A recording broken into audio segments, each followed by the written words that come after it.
जयदेव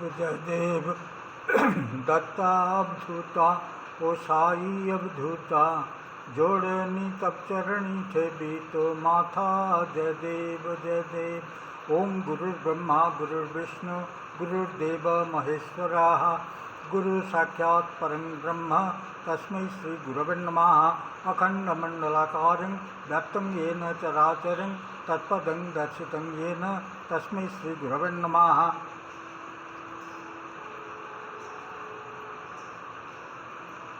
हनुमानंजना शुनुः वायुपुत्रः महाबलाः रामश्च फल्गुनशका पिङ्गाख्यो मितविक्रमाः उदधिक्रमणश्चैव सीताशोकविनाशकाः लक्ष्मणः प्राणदाता च दशग्रीवस्य दर्पः।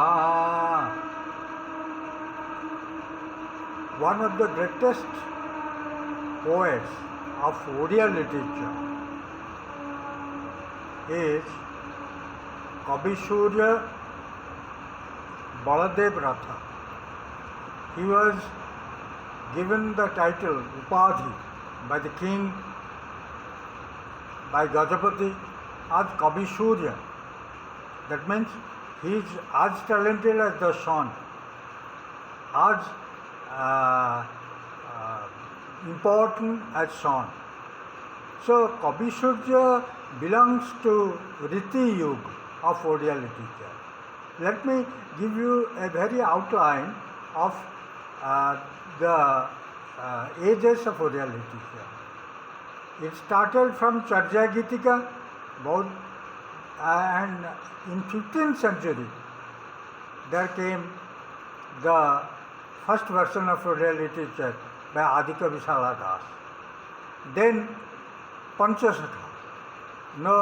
There is Balaram Das, there was Acharananda Das, Jasavanta, Shishuananta, Kahai Vipra, Jagannath Das.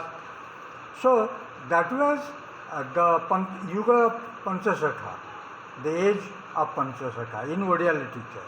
It was all about religion, the faith, Lord Jagannath, the Vedic gods and goddesses. They were it was described through literature, the prayers.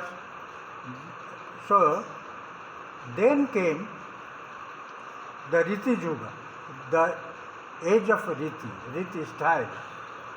So Riti Ratma Shukavyeshu. Riti is the soul of poetry. The poetry was written, and those people who dominated in the scene were Kavi Samrat Upendra Bhanja, Dina Krishna, Vidagdha Chintamani, the poet of Vidagdha Chintamani, Abhimanyu Samanta Singha, those major poets.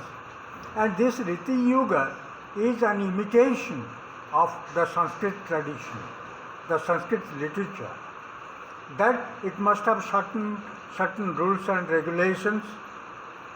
It must have some of the Kavya.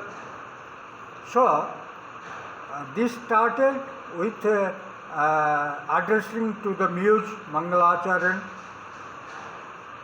So there are certain rules, principles to be observed in epic or in Kavya or in poetry. So Upendra Bhanja, Dina Krishna, and in the latter part of Riti Yuga came Kabisurya. There is a story that Kabisurya was staying with his grandfather. Grandfather was an worshipper of goddess Kali. He was every day going to the Kali Mandir. Someday he was sick, he couldn't go. He sent his child, his grandson, Kabisurya, with a glass of milk to the mandir to worship Kali. So he as Naivedya, he gave the glass of milk to goddess Kali, and Ma Kali accepted it. And when he came with the empty glass, his grandfather were astonished by his devotion to the mother force. And he asked him, go and you tell your deity that you took all. What about my grandfather? So he again went to Mother Force Kali and told him that thing that for my grandfather, he needs some milk. So again, with the divine grace, the glass was filled with milk, and with the full glass of milk, he came to his grandfather. The grandfather was surprised with his devotion and told him, I am old now, what shall I do by taking this milk? You take it. And he became Kabisurya.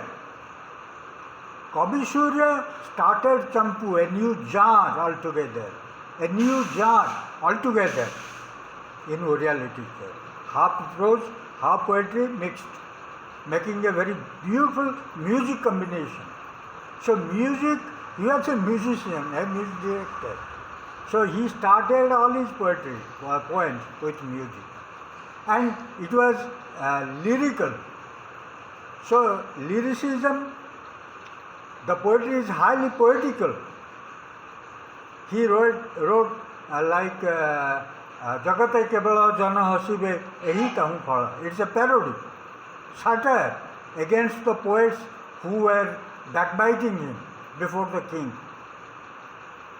So he satired, he mocked scornfully to those poets who didn't have any talent. In Baraji Barase Dehi Manasa Bara Jibarase Amedhya Grasa Dehe Mandakini Raja Lagai Gramo Sukariki Koibo Bhai. The meaning is this, that if a pig takes his bath in Ganga, mother, the sacred river, and takes kusha instead of the stool, so he cannot be cow. Again, he has written Kala Sarpa it's to the Ishta Jagannath. And he says to Lord Jagannath, he was his Ishta, he tells him that you are the snake, you are the poisonous snake. It's Abhimana of the devotee before the Lord. That I have been tortured, you do not help me, you do not assist me. It's a sort of story from the heart before the Lord, Lord of the universe, the Lord of the Lord, Lord Jagannath, and praise him in a Srimandi. So he has written the highly lyrical these poets, Radha Krishna Prema, the love of Radha and Krishna. And you know, Radha and Krishna, Jagannath is Radha and Krishna together. Radha and Krishna, it can be told Platonic concept of love. It's the spiritual love. It's not the mundane love. It's not love and romance. It's a love in between Atma, soul and super soul, the Lord. So Radha, Krishna, without Radha, Krishna doesn't exist, and without Krishna, Radha doesn't exist. They are the two sides of the same coin.